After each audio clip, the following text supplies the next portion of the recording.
অসমৰ মুখ্যমন্ত্ৰী মহোদয়ক মই প্ৰথমতে মানুহ হিচাপে প্ৰতিক্ৰিয়া প্ৰকাশ কৰিবৰ কাৰণে আহ্বান কৰিছোঁ।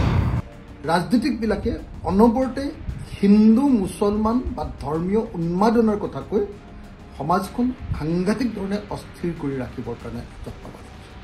তেওঁ গাজাৰ প্ৰশ্নটো আনি অসমৰ মুখ্যমন্ত্ৰীয়ে যি বক্তব্য প্ৰদান কৰিছে এয়া হ'ল সাম্প্ৰদায়িক বক্তব্য। নমস্কাৰ।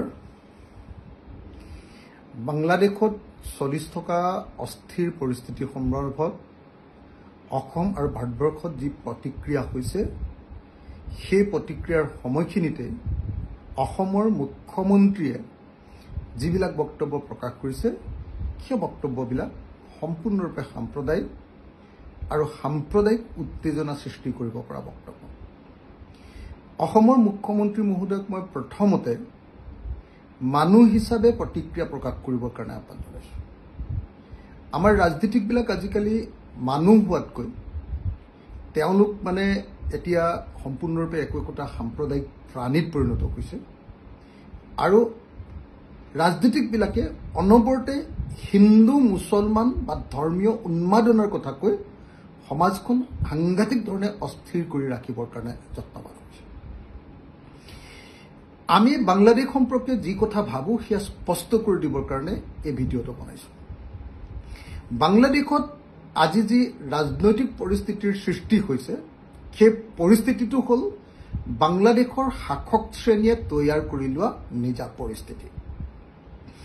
বাংলাদেশত আমি দেখিবলৈ পাইছিলোঁ যে যোৱা কিছুদিন ধৰি তাৰ প্ৰধানমন্ত্ৰীগৰাকী আৰু তেওঁলোকৰ ৰুলিং পাৰ্টীয়ে তেওঁলোকৰ শাসক শ্ৰেণীটোৱে সম্পূৰ্ণৰূপে তাৰ জনতাৰ বাক স্বাধীনতা নাইকিয়া কৰি পেলাইছে।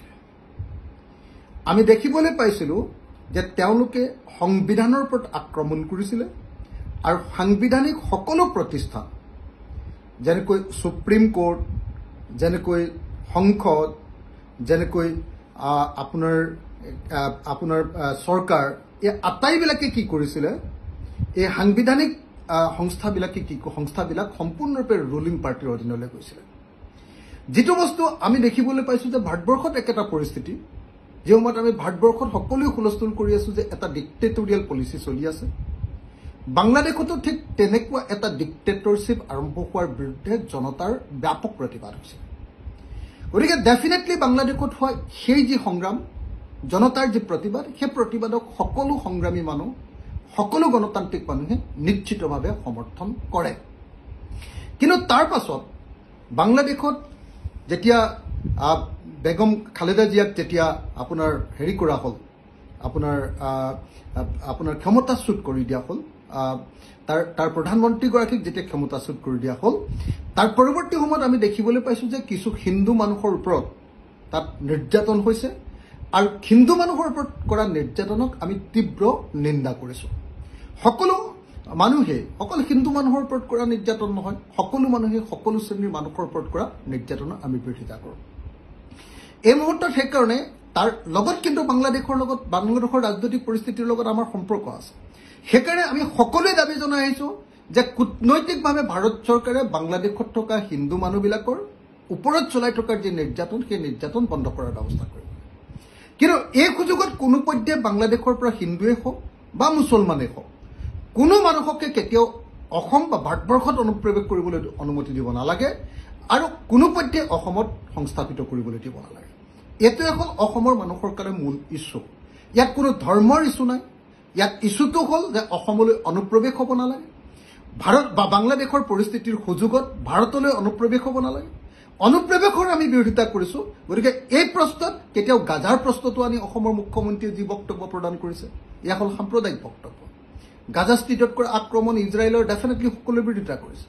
ঠিক তেনেকে বাংলাদেশত হোৱা যিটো সংগ্ৰাম, সেই সংগ্ৰামক সকলোৱে সমৰ্থন কৰিছে। কিন্তু বাংলাদেশত সংগ্ৰামৰ নামত হিন্দুসকলৰ ওপৰত কৰা নিৰ্যাতনক আমি বিৰোধিতা কৰিছোঁ। কিন্তু সেই নিৰ্যাতনৰ নামত যদি অসম বা ভাৰতবৰ্ষত হিন্দুক সংস্থাপিত কৰিবৰ কাৰণে কোনোবা প্ৰচেষ্টা কৰে তাৰ আমি বিৰোধিতা কৰিছোঁ।